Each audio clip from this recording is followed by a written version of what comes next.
Students, here is your Krishna ma'am, and today we will talk about your chapter 3 natural resources, vegetation and wildlife. In this chapter we will talk about these two natural resources. In the beginning the earth was a barren planet and there was no life in water or on land. शुरुआत में पृथ्वी एक बंजर planet था जिस पर किसी भी तरह का जीवन नहीं था. Gradually, life appeared in the oceans in the form of plants, and slowly various other types of organisms appeared on the earth, which were broadly classified as animals and plants. सबसे पहले सागरों महासागरों में जीवन की उत्पत्ति हुई in the form of plants, और उसके बाद पृथ्वी पर तरह तरह का जीवन उत्पन्न हुआ जिसे एनिमल्स एंड प्लांट्स कहा गया. First of all, natural vegetation. The assemblage of plant species in an environment is known as natural vegetation. Means the plants that have not been grown by humans are called natural vegetation. ऐसी वनस्पति जिसके उत्पन्न होने और बढ़ने में मनुष्य की कोई भूमिका नहीं है उसे ही हम नेचुरल वेजिटेशन कहते हैं. Now, factors affecting the growth of plants. There are two factors which affect the growth of plants, and these are rainfall and temperature. In the areas where rainfall is heavy, the forests are thick and dense. As the rainfall decreases, the size and concentration of trees also reduce. For example, equatorial regions में जहाँ पूरे साल भर high rainfall होती है और तेज़ धूप पड़ती है वहाँ वेजिटेशन भी बहुत डेंस होती है. ऑन द अदर हैंड जो डेजर्ट एरियाज़ है जहाँ बारिश ना के बराबर होती है वहाँ वेजिटेशन भी बिल्कुल ना के बराबर ही होती है. बहुत ही स्कैटर्ड पैचेस होते हैं, वो भी श्रब्स, बुशेस, कैक्टस वगैरह के फॉर्म में ही पाई जाती हैं. Now, classification of forest. On the basis of the location and type of climatic conditions, forest can be divided into three parts: tropical hardwood forest, Mediterranean forest and temperate softwood forest. Tropical hardwood forests are also subdivided into two parts: tropical evergreen forest and tropical deciduous forest. So, in this chapter, we will talk about the characteristic of four type of forest: tropical evergreen forest, tropical deciduous forest, Mediterranean forest, and temperate softwood forest. Let me talk about these forests one by one. First, tropical evergreen forest. The trees of these forests do not shed their leaves at the same time, so these forests appear green throughout the year and are called evergreen forest. These are also called rainforest because these forests are found in the regions of heavy rainfall. And these forests receive above 200 centimeter rainfall throughout the year. The trees found here are ebony, rosewood, mahogany, etc. And some common species of animals found here are elephant, monkey, lemur, etc. Next, tropical deciduous forest. Trees of these forests shed their leaves for 6 to 8 months in dry summer season, so these are called deciduous forest. And these forests are also known as monsoon forest because these forests are found in the areas of monsoonal climate. And these forests receive rainfall between 70 to 200 centimeter. And the height of trees is mainly 30 to 40 meter. Some common plant species are sal, teak, bamboo, sisam, neem, etc.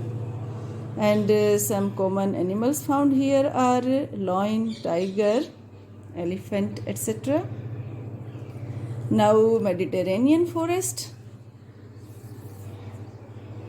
These forests are found around the Mediterranean Sea. And these forests are usually found in the areas which have dry summer and moderate rainfall in winter. Trees of these forests are widely scattered and have spiny, waxy, small and leathery textured leaves. They also have long roots and thick bark. And due to above features, these trees are able to retain moisture in a dry summer season. क्योंकि गर्मियों में यहाँ बिल्कुल बारिश नहीं होती है, इसलिए अपने आप को बचाने के लिए यहाँ के पेड़ों की जड़ें बहुत लंबी होती है, जो ज़मीन के अंदर से नमी ले पाती हैं। पेड़ों की पत्तियाँ भी इस तरह की होती हैं, छोटी छोटी, वैक्सी, लेदरी टेक्सचर्ड, जो कि नमी को बनाए रख पाती हैं. And the common trees of these forests are cork, olive, citrus fruits trees, etc. The popular animal found here are barberry, leopard, Greek tortoise, etc. Now next, temperate softwood forest. These forests are commonly known as coniferous forest, as the shape of the trees looks conical. And such forests are common in the higher latitudes of the northern hemisphere and high mountains in Europe, Asia, North Canada and USA. These forests are found in the colder regions of the world. Here the precipitation is received in the form of snow in winter. And these trees are also evergreen forest because they do not shed their needle shaped leaves. यहाँ सर्दियों में precipitation जो है वो rainfall के रूप में ना होकर स्नोफॉल के रूप में होती है, बर्फ गिरती है, इसीलिए यहाँ इस तरह की वेजिटेशन है. कोनिकल शेप के ट्री हैं और निडल शेप यहाँ लीव्स होती हैं. इससे क्या होता है कि जो बर्फ़ है वो पेड़ों के ऊपर एक्यूमुलेट नहीं हो पाती है, नीचे फिसल कर गिर जाती है और इसी वजह से इस तरह के पेड़ यहाँ सरवाइव कर पाते हैं. And the common plant species found here are pine, fir, spruce, cedar, deodar, silver fir, etcetera. And the animals commonly found here are Kashmiri stag, spotted deer, Tibetan antelope, etc. Now next is the advantages of forest. Forests are very important for our survival because they convert carbon dioxide into oxygen. And they provide safe habitat to the wild animals. Many people depend on forest for their livelihood.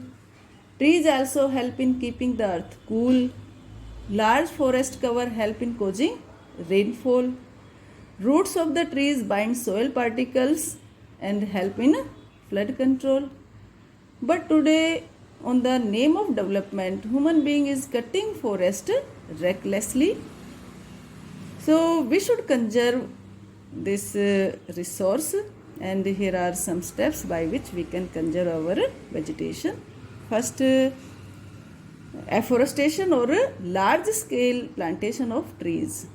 आज मनुष्य अंधाधुंध पेड़ों की कटाई कर रहा है, इसलिए इस रिसोर्स को रिप्लेनिश करने के लिए हमें लार्ज स्केल पर प्लांटेशन करना पड़ेगा.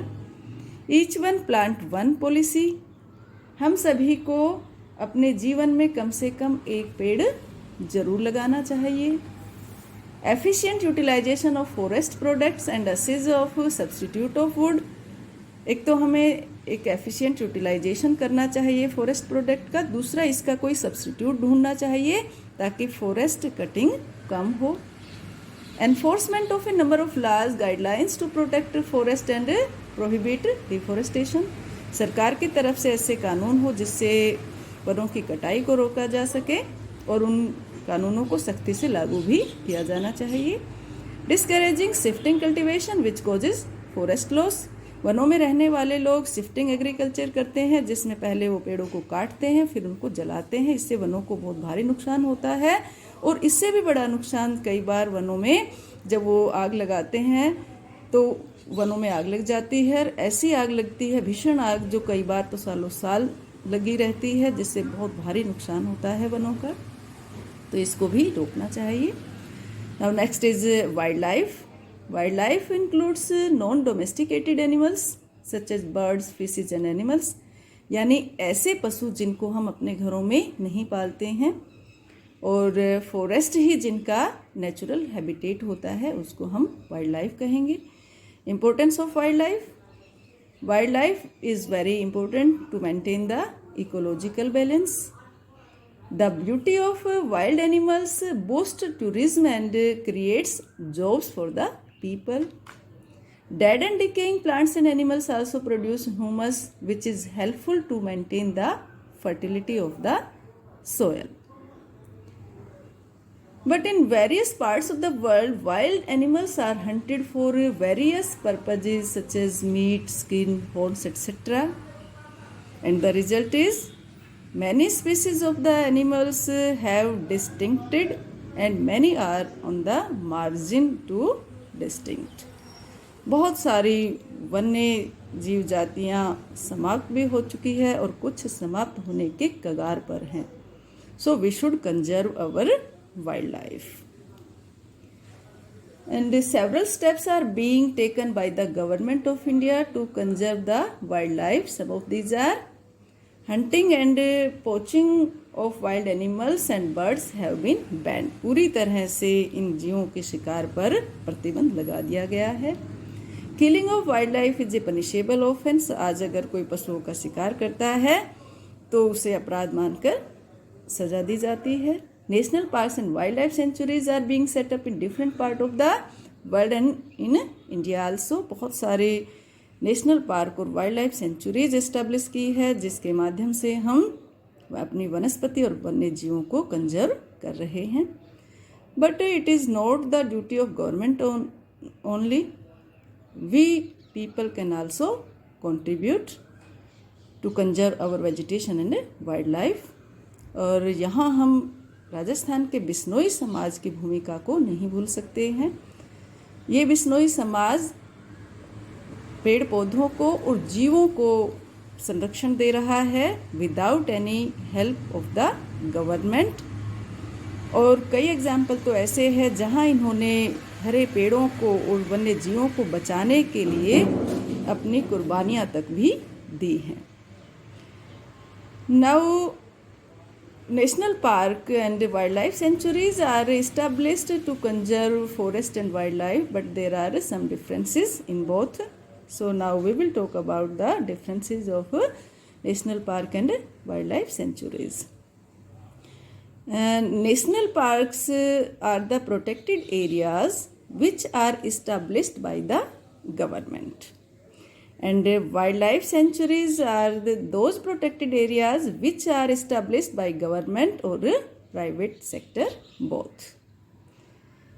National parks provide protection to the entire set of ecosystem like plants, animals, birds, etc. But wildlife sanctuaries provide protection to the wild animals only. In national park, visitors can only visit, but in wildlife sanctuaries, people can visit by taking permission. In national parks, collection of forest product is totally prohibited, but in wildlife sanctuaries, people can collect firewood, timber, medicinal herbs, etc. by taking permission. So this is all about this chapter, beta. Goodbye, take care. Let we see in the next one.